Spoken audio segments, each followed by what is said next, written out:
আমাদের সৌভাগ্য এই কারণেই বললাম যে আমরা এমন একটা জনগোষ্ঠী উত্থান ঘটেছে যারা একটা নতুন রাষ্ট্র পত্তন করতে চাইছে, নতুন একটা কনসেন্স মানে সম্মতির ভিত্তি নির্মাণ করতে চাইছে, নতুন এক বিধান তৈরি করার জন্য বলছে, নতুন একটা বন্দোবস্তে যাওয়ার আকাঙ্ক্ষা পোষণ করছে। এই জায়গাটায় আমাদের দারুণভাবে আঁকড়ে ধরতে হবে, ঐক্যবদ্ধভাবে আঁকড়ে ধরতে হবে। আমাদের ভবিষ্যৎ এখানেই আছে এবং সেই কারণে আজকে যে রাষ্ট্র তার সম্মতি হারিয়ে ফেলেছিল ওটা যদি আবার রাষ্ট্র হয়ে উঠতে হয় তাহলে মানুষের সম্মতি এবং আস্থার জায়গাটা ফিরে পেতে হবে। আমরা পরিষ্কার করে দাবি করি যে এই সমস্ত গুম খুনের যথার্থ তদন্ত এবং বিচার করতে হবে। অন্তর্বর্তী সরকার একটা কমিশন গঠন করেছে, সেই কমিশন যথাযথ তদন্ত করবে, দায়ী ব্যক্তিদেরকে বিচারের আওতায় আনবে এবং একটা আন্তর্জাতিক মানের নিরপেক্ষ বিচার করবে। আর্জেন্টিনায় 70-এর দশকে সামরিক শাসনে প্রায় 8,500 মানুষের গুমের অভিযোগ উঠেছিল। সেই সামরিক শাসন পতনের পরে যখন গণতান্ত্রিক সরকার এসেছিল তারা সেখানে এই গুম নিয়ে কমিশন গঠন করেছে এবং তাদের সবচেয়ে গুরুত্ব দিয়েছিলেন ওই রাষ্ট্রের যে সম্মতি সেটা পুনরায় জনগণের কাছ থেকে পাওয়ার জন্য, রাষ্ট্রটাকে জনগণের রাষ্ট্র তৈরি করার জন্য, যে এমন ভাবে বিচার করতে হবে যে বিচারের উপরে মানুষের আস্থা থাকে। আমরা এই অন্তর্বর্তী সরকারের কাছে আহ্বান জানাই যে বিচার প্রক্রিয়া অত্যন্ত গুরুত্বপূর্ণ জায়গা এবং সেই বিচার প্রক্রিয়ার উপর মানুষের আস্থা থাকতে হবে। যারা ভিকটিম ক্ষতিগ্রস্ত মানুষ তারা যাতে ন্যায় বিচার পান, যারা অভিযুক্ত তারাও যাতে ন্যায় বিচার পান।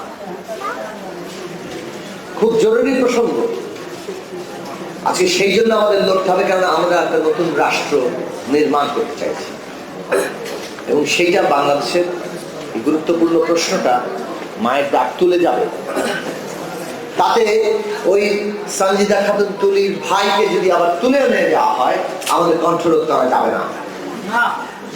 আমরা যে কর্তৃপক্ষ তার ভাইকে তুলে নিয়ে গেছেন আমরা তার ব্যাখ্যা চাই, কেন তাকে তুলে নিয়ে যাওয়া হয়েছে, কেন এইভাবে একই কাজে তুলে নিয়ে যেতে হবে।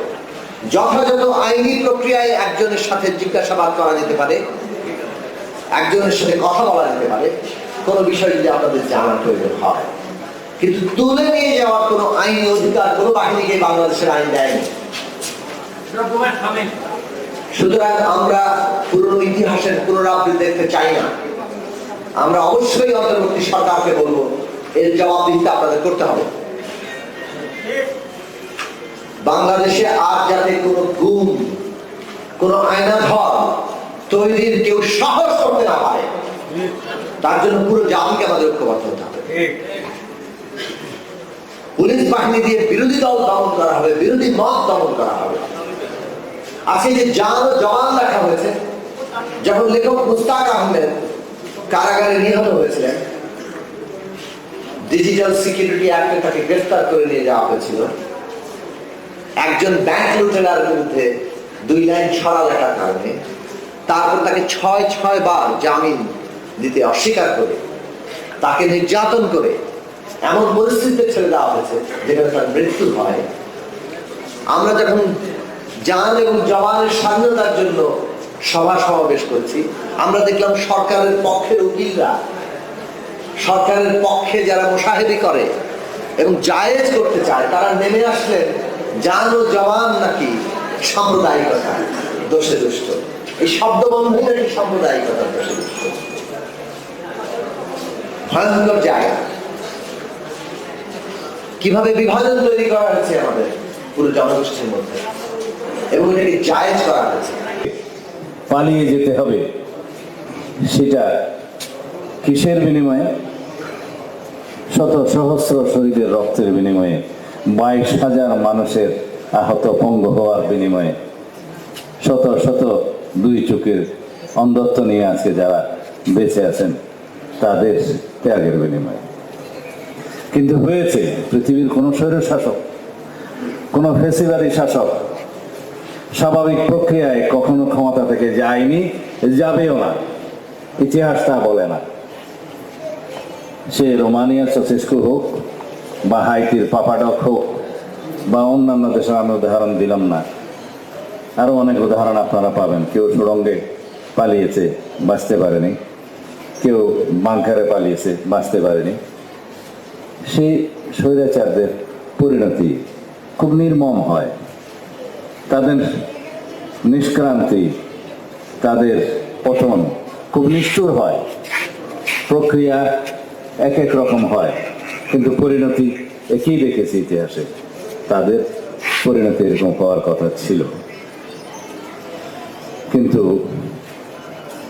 এখন আমরা এই মুক্ত স্বাধীন নতুন বাংলাদেশে আমরা অপেক্ষা করছি একটি ন্যায় বিচারের, যেখানে গণহত্যার বিচার হবে, যেখানে গুমের বিচার হবে, অপহরণের বিচার হবে, ইলিগ্যাল ডিটেনশনের বিচার হবে।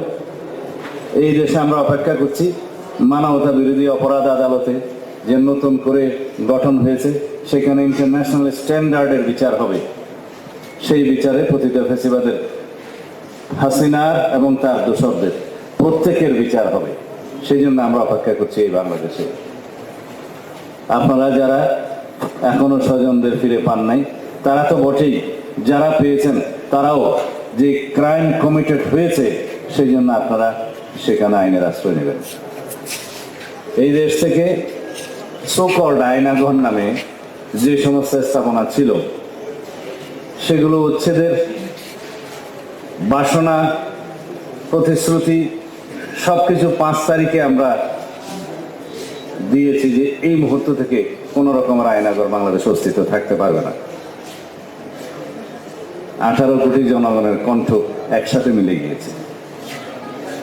আপনারা দেখেছেন কিছু ভিকটিম আয়নাঘরের, তার 6ই আগস্ট মনে হয় বা 7ই আগস্ট মুক্ত হয়েছে, 5ই আগস্টই মুক্ত হয়েছে।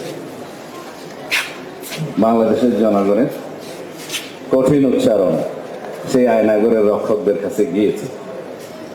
কিছু কিছু রক্ষক এখন অবশ্য শুধুমাত্র চাকরি থেকে অব্যাহতি দেওয়া হয়েছে, আমরা শুনেছি। একজন আয়নাঘরের হোতা, বাংলাদেশের সবচেয়ে নটোরিয়াস কিলার জেনারেল জিয়াউল হাসান, তাকে কেবল গ্রেফতার করা হয়েছে, ডিটেনশন ইন্টারোগেশন করা হয়নি।